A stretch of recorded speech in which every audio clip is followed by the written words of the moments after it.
네, 여러분 반갑습니다. 이 브리핑장을 처음 이용하게 되네요. 어때요? 더 쾌적하신가요? 네. 한번 해보는 게 아마 여러 가지 시행착오를 반영해서 앞으로 더 업그레이드 하는데 도움이 될 것 같습니다. 여러분 일하시기가 더 편리하셔야 되는데 3층에서 하는 것보다 어떨지 모르겠습니다. 네, 오늘 다시 강북 전성시대 2.0에 대한 설명을 드리는 날입니다. 강북은 아직 충분히 캐지 않은 노다지와 같은 곳입니다. 잠재력은 크고 그 가치는 무궁무진합니다. 강북의 도약은 단순한 지역 균형 발전이 아닙니다. 글로벌 도시 서울을 완성할 마지막 퍼즐이자 서울시가 반드시 완수해야 할 시대적인 사명이다라고 생각을 합니다. 오늘 발표하는 다시 강북 전성시대 2.0은 강북, 정확히는 비강남권을 대개조하는 계획이 되겠습니다. 강북의 잠재력을 일깨워서 일자리도 만들어내고 서울의 새로운 경제 성장 엔진에 불을 붙이는 대규모 프로젝트입니다. 강북이 도약하면 서울의 성장 기반은 더욱 탄탄해집니다. 서울의 경쟁력이 높아질수록 대한민국의 미래 또한 한층 더 넓어집니다. 서울시는 앞으로 16조 원의 재원을 강북에 집중 투자해서 강북을 더 이상 베드타운이 아닌 대한민국의 다음 성장을 이끄는 핵심 축으로 키워나가도록 하겠습니다. 강남북 불균형 해소는 어느 날 갑자기 등장한 화두가 아닙니다. 서울시는 이미 20여 년 전부터 이 문제를 도시의 구조적인 과제로 인식하고 일관되게 해법을 모색해왔습니다.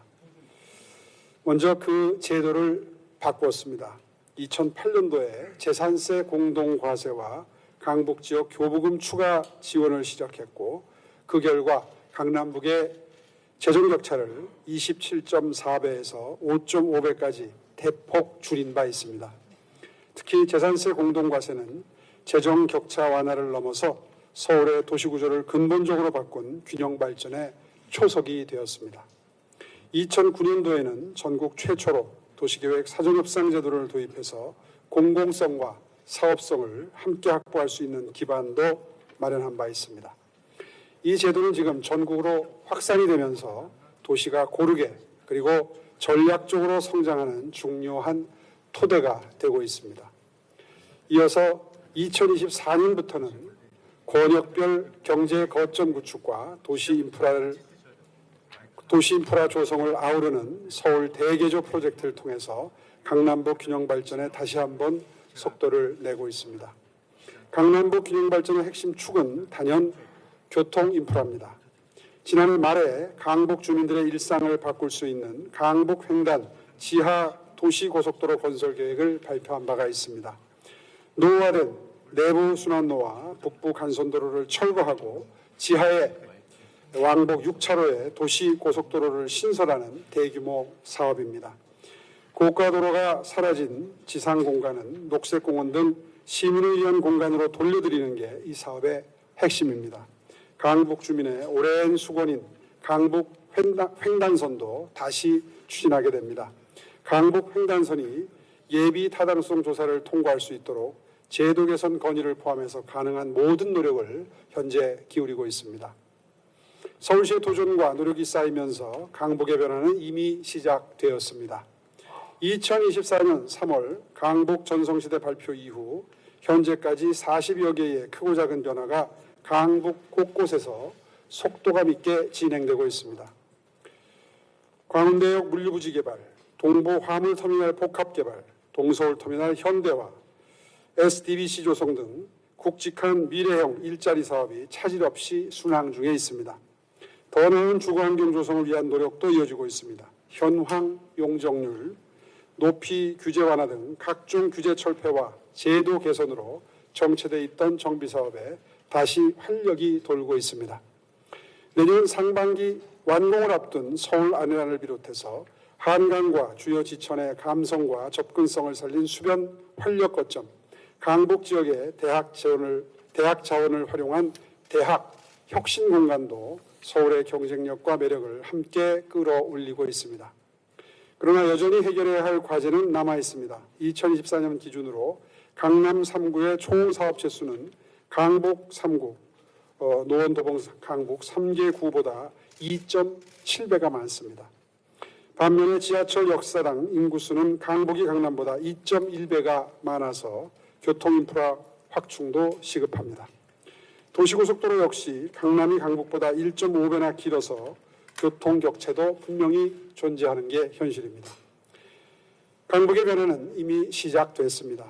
이제는 그 변화의 속도를 높이는 일이 남아 있습니다. 교통인프라와 산업 일자리, 이 두 축을 중심으로 해서 확실한 실행력을 갖춘 투자를 이어가도록 하겠습니다. 강북 발전 전용 재원을 확보해서 강북 대개조를 계획이 아닌 현실로 만들겠습니다. 강북 전성시대 2.0 이렇게 추진됩니다. 첫째, 교통인프라 혁신으로 강북 도시구조를 근본부터 바꾸겠습니다. 도로는 지하로 내리고 지상은 시민들에게 돌려드리도록 하겠습니다. 도로 입체화, 촘촘한 철도망 구축, 그리고 노후 역사 개선까지 시민이 체감할 수 있는 확실한 변화를 만들어 가겠습니다. 먼저 성산 나들목부터 신내 나들목까지 강북권을 가로지르는 내부순환로와 북부간선도로 지하 약 20.5km 구간의 왕복 6차로 지하도로를 신설합니다. 노후 고가도로 기능 저하와 안전 문제는 말끔히 해소하고 지상은 시민의 길, 시민의 숲으로 바꾸겠습니다. 서울 서북에서 동남권으로 또 동북에서 서남권으로 연결되는 지하도로 신설도 장기적으로 검토해서 강북권 간선도로의 연결성을 획기적으로 높이도록 하겠습니다. 철도 사각지대 없는 강북도 실현합니다. 강북의 동서 단절을 해소하고 기존 노선의 혼잡을 분산할 핵심 기반인 강북 횡단선을 다시 추진합니다. 아울러 우이신설선, 면목선, 동북선과 서부선 등 다양한 노선을 확충해서 빈틈없는 철도 네트워크를 완성토록 하겠습니다. 시설 보수가 필요한 강북권 내 20개 노후 역사는 환경 개선 사업을 통해서 안전하고 편리한 일상의 거점으로 바꾸겠습니다. 둘째, 강북을 산업과 일자리 성장 거점으로 탈바꿈시켜서 강북의 지도를 새롭게 그려나가도록 하겠습니다. 산업이 있어야 일자리가 생기고 일자리가 있어야 사람이 머물게 됩니다. SDBC, 서울아레나, DMC 랜드마크, 서부 운전면허 시험장 사업은 속도감 있게 추진하고 세운지구와 서울역 북부역세권 사업도 차질 없이 진행하도록 하겠습니다. 삼표레미콜, 동서울터미널, 광운대 역세권 부지개발 등 강북 3대 사전협상 사업도 적극 추진해 나아가게 됩니다. 더 나아가 상업지역 확대와 새로운 도시개발 사업 모델을 도입해서 강북 지역을 성장 권역으로 재편하게 됩니다. 권역별 발전 계획도 이미 수립되어 있습니다. 동북권의 창동 차량기지는 첨단 R&D 산업과 미래 일자리가 모이는 SDBC로 거듭 새롭게 나게 됩니다. 내년 상반기에는 28,000명이 함께 즐길 수 있는 K-POP 중심 복합 문화시설 서울 아레나가 문을 열게 됩니다. 문화가 사람을 불러 모으고 모인 사람들이 지역의 활력을 키우는 강북형 선순환 경제가 이제 시작됩니다. 서북 권역은 첨단 산업 국제 교류 공간으로 새롭게 조성됩니다. DMC 랜드마크 부지에는 직주락이 공존하는 미디어 산업 생태계를 만들고 이를 서부 운전면허 시험장 첨단 산업 공간과 연계해서 미래 성장 동력을 확보해 나가겠습니다. 강북권 일자리 창출을 견인할 3대 사전협상도 본격화됐습니다. 10년 넘게 멈춰있던 삼표루미콘 부지가 사전협상 제도를 통해서 올 연말 드디어 착공합니다. 이제 79층 규모의 새로운 랜드마크가 성수동에 들어서게 됩니다. 사전협상으로 확보한 공공기여 약 6천억 원은 유니콘 창업허브 조성 등 한국판 실리콘밸리의 토대가 될 것입니다. 동서울 터미널과 광운대 물류부지도 사전협상을 통해 업무, 상업, 문화가 어우러진 동북권 산업 일자리의 중심으로 바뀌고 있습니다. 강북 전성시대의 기폭제는 노후 도심의 대변혁에 있을 겁니다. 세운지구는 남산과 종묘를 잇는 녹지축과 함께 역사와 미래가 공존하는 창의적 도심으로 거듭나게 됩니다. 서울역 북부 역세권에는 강북권 최초로 마이스 시설을 도입해서 지식과 문화교류의 허브가 될 글로벌 플랫폼으로 조성하게 됩니다. 수도 서울의 마지막 알짜를 기인 용산 서울 코어는 글로벌 비즈니스의 중심지이자 도시 경쟁력을 위한 전략 거점으로 탄생하게 됩니다. 마지막으로 강북 상업지역 확대를 위한 다양한 사업 방식도 도입하겠습니다. 주거, 업무, 상업이 어우러진 강북형 미니 신도시 구축을 위해서 도심과 광역 중심 환승 역세권 500m 이내에 성장 거점형 복합 개발 사업을 추진하게 됩니다. 또한 간선도로 중심의 공간 개조를 통해서 비역세권을 상업지역으로 전환하는 성장 잠재권 활성화 사업도 새롭게 시작하게 됩니다. 아울러 공사비 급등과 경기 침체로 위축된 강북 지역 민간 투자를 되살리기 위해 역세권 활성화 사업을 비롯해서 신규 사업의 공공기여 비중을 최대 30%까지 완화하게 됩니다. 강북 전성시대 2.0은 민간과 공공의 집중 투자로 비로소 완성될 것입니다. 먼저 교통 8개, 산업과 일자리 4개 등 총 12개 핵심 과제에 16조 원의 재원을 집중 투입하게 됩니다. 16조 원의 투자 재원은 10조 원에 국비와 민자 6조 원을 더해서 마련할 것입니다. 강북 지하 도시고속도로에 3조 4천억 원, 강북 횡단선에 2조 6천억 원, 기타 철도망 구축에 8조 5천억 원을 투입할 예정입니다. 10조 원은 사전협상으로 확보한 공공기여 2조 5천억 원, 공공용지 부지 매각 2조 3천억 원 등 4조 8천억 원 규모의 강북 전성시대 기금을 신규 조성해서 조달하고 여기에 기존 철도와 도로시설에 투자되던 예산 총 5조 2천억 원을 대체 투자비로 더해서 마련할 계획입니다. 이 과감하고도 파격적인 투자는 서울시가 강북 대개조에 얼마나 진심인지를 보여주는 증거가 될 것입니다. 민간의 강북 투자 확대를 촉진하기 위해서 기존 제조도 업그레이드하게 됩니다.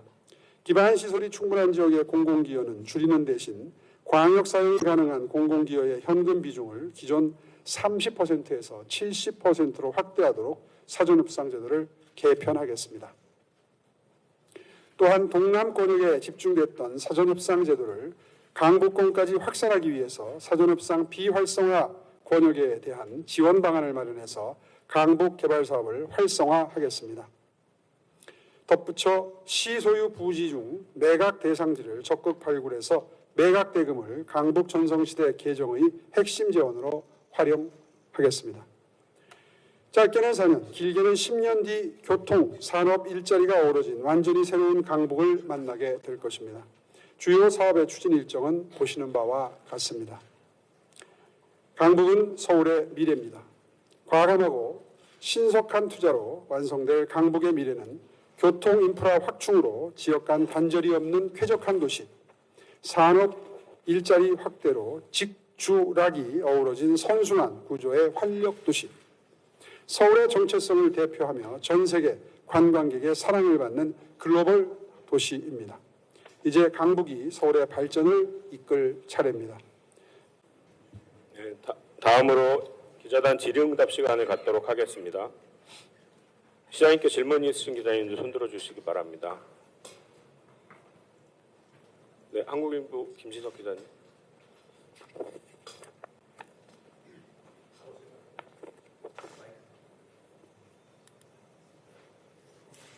네, 안녕하십니까. 한국일보 김지섭 기자라고 합니다.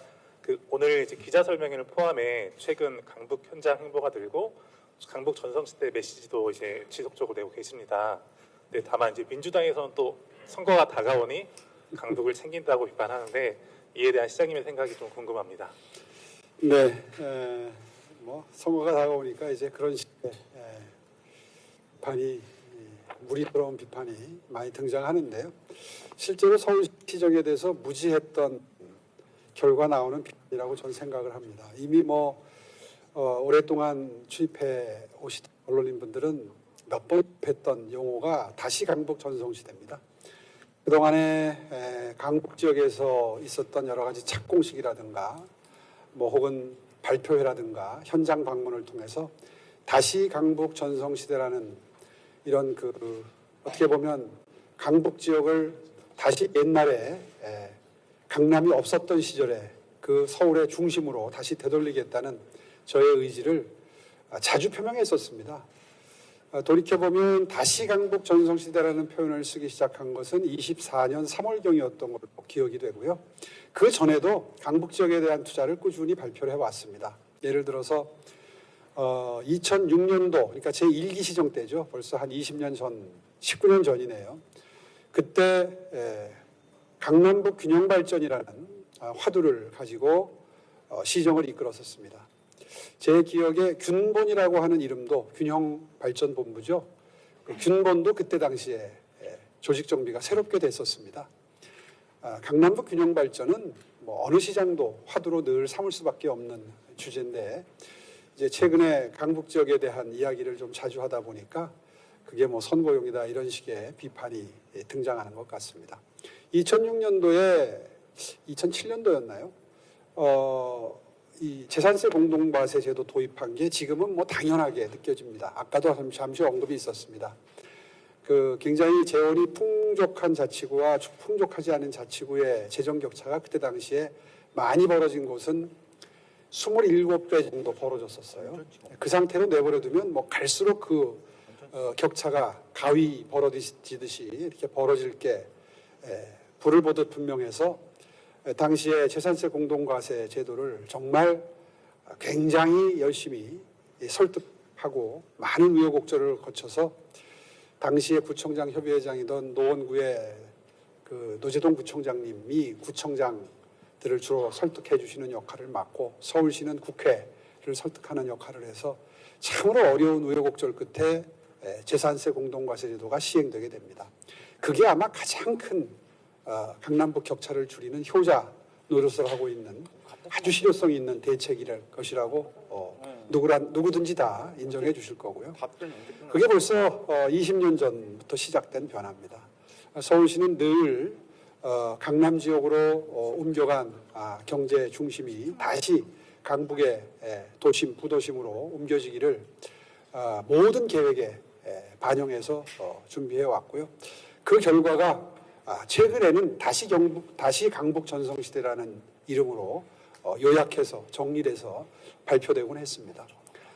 오늘 발표한 것은 이제 다시 강북 전성시대가 발표된 지 2년 정도를 맞아서 그 버전 2를 오늘 2.0이라는 이름으로 말씀을 드린 셈입니다. 다시 한번 강조해서 말씀드리지만 이 화두는 서울시장으로서 늘 천착해왔던 화두였다. 이 점을 강조해서 말씀드립니다.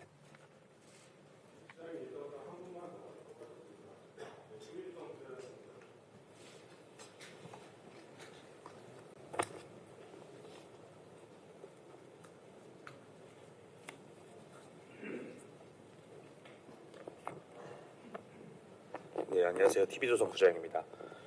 그 강남 개발에서 생기는 공공기여가 어쨌든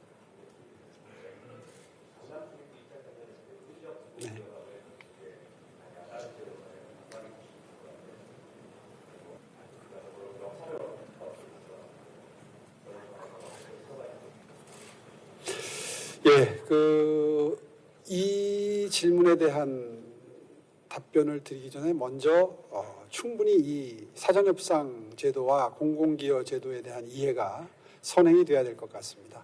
사실 처음에는 이게 제가 기억하기에 한 2007년, 2008년 1기 서울시장 시절에 이제 아이디어 단계로 서울 부도심 곳곳에 있는 유휴부지, 개발 가능 용지들을 빠르게 개발 트랙에 올리기 위해서 그동안에 공무원들이 좀 이렇게 위축될 수밖에 없었던 종상향을 제도화하기 위한 그런 시도로 시작이 됐었습니다. 사실 개발 가능 용지가 과거에는 이제 혐오시설류로 분류할 수 있는 그런 용지들로 서울 부도심권에 존재하게 됐죠. 이제 서울이 커지면서 생긴 일입니다. 넓어지면서 생긴 일입니다. 이제 그러다 보니까 공무원들 입장에서는 뭐 자연 녹지 지역이나 일반 주거 지역 정도로 그 형성돼 있는 이 개발 가능 용지를 이용 효율을 극대화하려면 종상향을 뭐 2단계, 3단계, 4단계까지 끌어올려줘야 되는데 그 점에 대해서 실무 공무원들이 굉장한 심리적인 부담과 압박을 느낄 수밖에 없습니다. 잘못하면 특혜 시비에 휘말려서 신분상의 불이익을 볼 수 있다는 불안감 때문에 소극적으로 임하는 그런 복지부동의 현상까지 나타났었기 때문에 이 점을 해결하기 위해서 처음에 아이디어 단계에서 나올 때는 당연히 그 해당 지역 개발이 이루어지는 지역 근처의 인프라를 개선하는데 이 공공기여를 쓰는 것으로 기획이 됐던 것이죠. 그런데 그게 이제 시간이 흐르면서 이 제도가 굉장히 그 공공기여를 받아내는 데에 유용하고 그렇게 되면 공공과 민간이 윈윈 할 수 있다. 다시 말해서 개발을 원하는 토지주 입장에서는 뭐 한 100을 벌면 한 5, 60%를 공공에 내놓고라도 4, 50%를 가져갈 수 있기 때문에 이익이 되는 것이고 공공 입장에서는 그 근처를 개발할 수 있기 때문에 이익이 되는 것이고 주민들, 시민들 입장에서는 빠른 속도로 그 지역에 새로운 개발이 이루어지는 동시에 인프라까지 개선이 되는 그런 그 아주 즐거운 변화가 이루어져서 윈윈윈이 가능해진 거죠. 이제 그렇게 되다 보니까 이게 법제화되고 전국화되기 시작했습니다. 서울시가 시작을 해서 새로운 시스템을 시작을 해서 성공이 되고 그 성공을 바탕으로 전국화된 또 하나의 시스템 디자인의 승리인데요. 이제 그렇게 되다 보니까 공공기여를 꼭 그 근처에만 써야 되느냐에 대한 논의가 이루어졌습니다. 아시다시피 강남 권역은 강북 권역에 비해서 생활 SOC가 비교적 상대적으로 양호합니다. 나중에 만들어진 계획도시이기 때문에 그렇죠.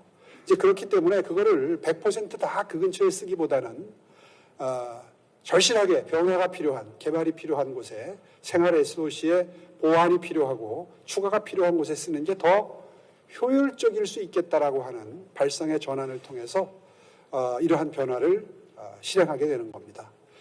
그럼에도 불구하고 강남 권역의 대규모 개발 사업을 통해서 이 공공기여가 확보가 되면 그중에 최소한 50%는 강남 지역의 그 근처에 그대로 쓰이게 되고요. 이제 생활 SOC로 받아내는 것 외에 추가로 현금으로 받아내는 것의 일부를 강남이 됐든 강북이 됐든 다른 지역에 낙후된 곳으로 상대적으로 더 필요한 곳으로 쓰는 것이 효율적이라는 원칙하에 이런 재원 배분을 구상하게 된 것입니다. 따라서 매우 합리적인 변화, 합리적인 제도 개선의 방향이다. 이렇게 말씀드리는 게 맞을 것 같습니다. 실제로 지금 예를 들면 강남의 GBC 삼성동의 현대 사업 같은 경우에는 처음에 초창기에 시행됐던 제도 하에 공공기여 논의가 이루어졌기 때문에 거의 100% 그 근처에 다 지금 투자가 되고 있지 않습니까? 그 근처에 지하 도로망에도 쓰이고 다 100% 그 근처에 쓰입니다. 그거는 처음 공공기여 협상이 벌써 오래전에 이루어진 게 최근에 업그레이드되는 과정에서 과거제도 그대로 그 원래의 원안을 유지하는 선에서 액수를 증가하는 형태로 이루어졌기 때문에 2조 원 거의 대부분이 다 그 근처에 SOC 투자에 집중적으로 쓰이고 있는 겁니다. 그렇게 이해를 해주시면 아마 앞으로 이루어지는 강남권의 개발의 경우에는 부분적으로 강북권으로 이전해서 쓰는 것도 가능한 상황이 됐다. 그리고 그 중에 이제 상당 부분을 이 기금을 만들어서 아까 말씀드린 북부간선도로 또 내부순환로 지하화 사업의 기초재원으로 쓴다라고 하는 구상이 만들어진 걸 이해하실 수 있게 됩니다. 네, 그 정도로 설명을 드리면 충분히 설명을 드린 것 같습니다. 네, 시장님 다음 일정 관계상 이석하도록 하겠습니다. 네, 고맙습니다. 네, 추가 질문은 균형발전본부장님께서 이어가도록 하시겠습니다. 네, 예, 다시강 부천시대에는 많은 부서들이 많은 사업들이 있어서요. 6개 오늘 시국본부 기획관들이 다 참석했습니다. 그래서 같이 답변을 듣도록 하겠습니다. 예. 네, MTN 조은하 차장님.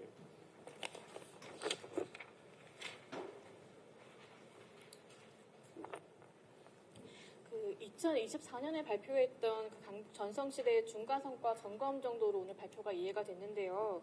1.0과 2.0 차이가 사실 와닿지가 않아서요. 뭐 예를 들어서 1.0 산업액 일자리 카테고리에 들어있는 SDBC 같은 경우는 2028년에 착공을 하고 2.0에 들어있는 서울역 북부 역세권 개발은 이미 2024년에 착공을 했잖아요. 예. 사실 1.0과 2.0에 어떤 차이가 있는지 궁금하고요. 그리고 1.0의 성과가 몇 개 나왔는데 2.0 이후 3.0이 나온다면은 지금 2.0의 KPI 성과 지표는 좀 어떤 게 될지도 궁금합니다.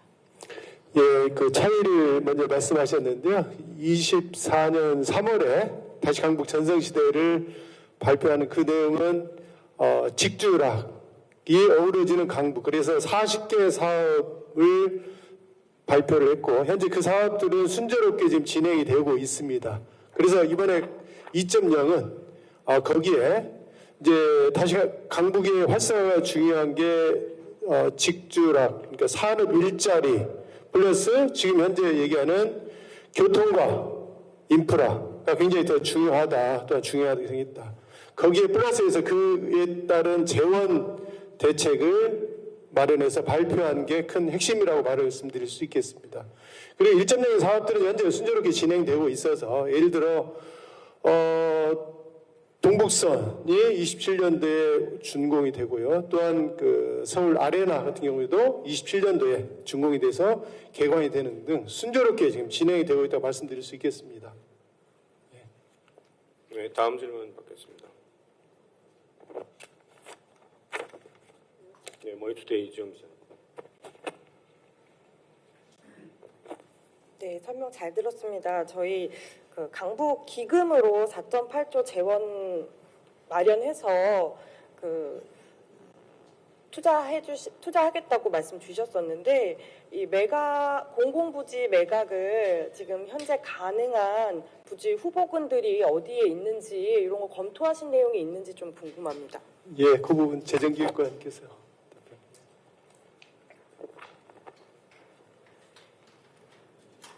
예, 재정계획관 강석입니다.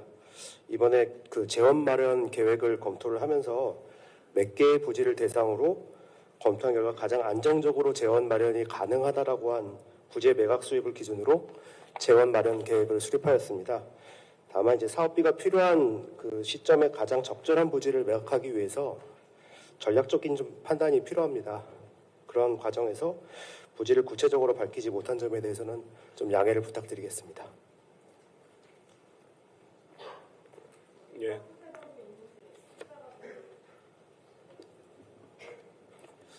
다시 한번 말씀해 주시겠습니까? 예. 몇 군데 정도 두 군데 정도의 검토하셨는지 부지를 지금 대상으로 검토를 한 겁니다. 예.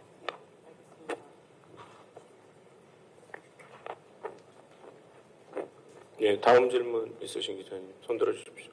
네, 박지숙 차장님.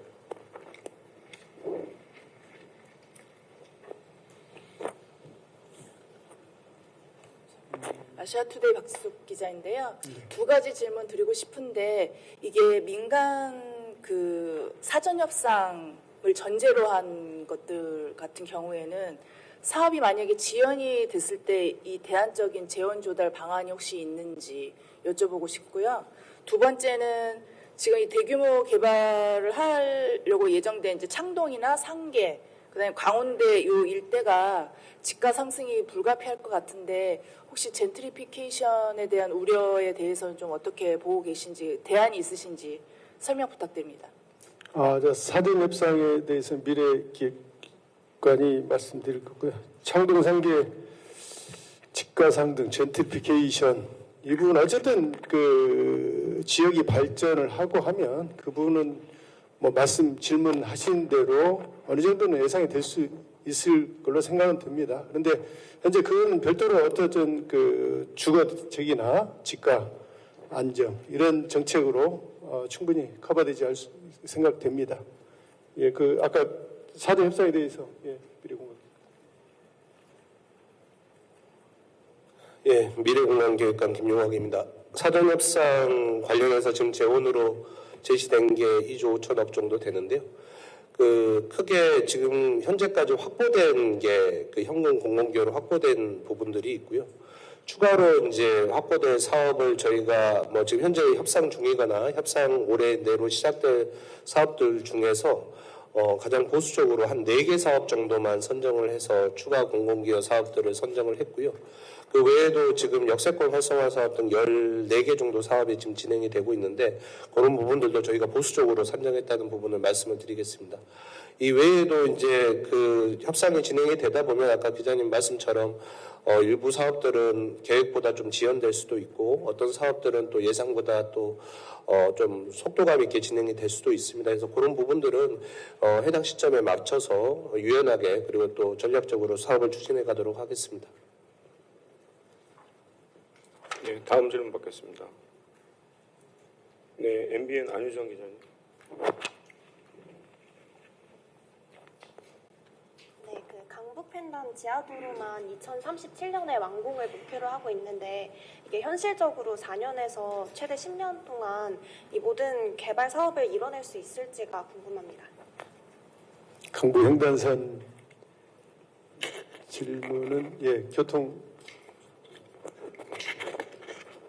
강북 횡단선 철도 말씀하시는 거죠?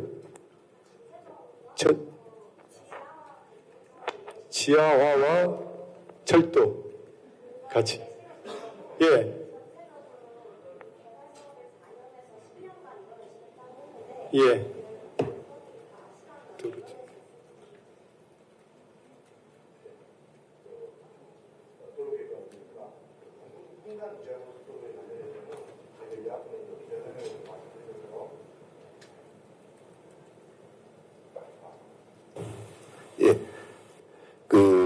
저희가 지금 현재 그 사업 구상 단계에 있고요. 그것을 올 연말까지 저희가 구체적인 실행 방안을 마련한 다음에 아마 실제 착공은 저희가 2030년을 보고 있습니다. 그래서 2030년에서 2037년 완료를 목표로 하고 있기 때문에 약 한 7년 정도면은 저희가 이제 지하고속도로 완료를 하고 상부고가 철거하고 지상도로 확충하는 것까지 충분히 가능하다고 저희가 지금 계획을 하고 있습니다. 그래서 지하고속도로 부분은 계획대로 추진된다라면 2037년이면 완료를 하는 것을 목표로 지금 진행하고 있습니다. 그다음에 철도는 별도로 철도기까지 하겠습니다. 네, 교통계획관 이진구입니다. 강북 횡단선은 잘 아시는 것처럼 지난 2024년에 예비 타당성 조사를 갔다가 타당성이 안 나와서 BC가 안 나와서 예비 타당성 조사에서 탈락한 바 있습니다. 그래서 예비 타당성 조사를 다시 거쳐야 되고 지금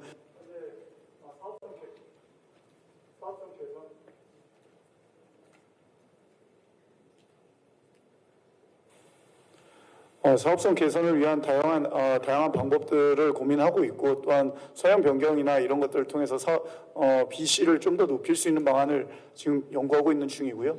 그리고 아울러서 또 근무에서도 말씀을 하셨지만 그 예비타당성 조사 제도의 개선을 위한 방안까지도 같이 병행해서 검토를 하고 있습니다. 이게 예비타당성 조사를 통과하게 되면 통상적으로 공사기간 이제 기본 계획을 수립하고 설계가 들어가서 착공해서 이제 준공에 개통에 이르기까지 10년 가까운 시간이 걸리기 때문에 그 정도 지금 이제 그거 예비타당성 조사를 위한 초기 단계다라고 봐주시면 될 것 같습니다. 예, 또 질문 있으신 기자님들 흔들어 주십시오.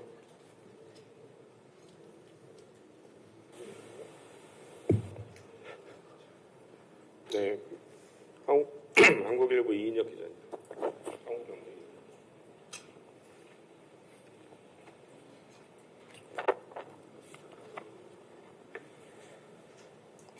네, 그 성장 거점형 복합개발 사업 보면은 용적률 최대 1,300%까지 완화된다 이런 내용이 있는데 이게 좀 기존 제도 하에서는 뭐 용적률이 얼마나까지 가능한데 이렇게 좀 1,400까지 완화되는 건지 먼저 궁금하고요. 그 다음에 이렇게 공공기업 비중을 낮출 수 있는 평균 공시지가 60% 이하 자치구는 좀 어느 지역이 있는지 이것도 같이 답변해 주시면 좋겠습니다.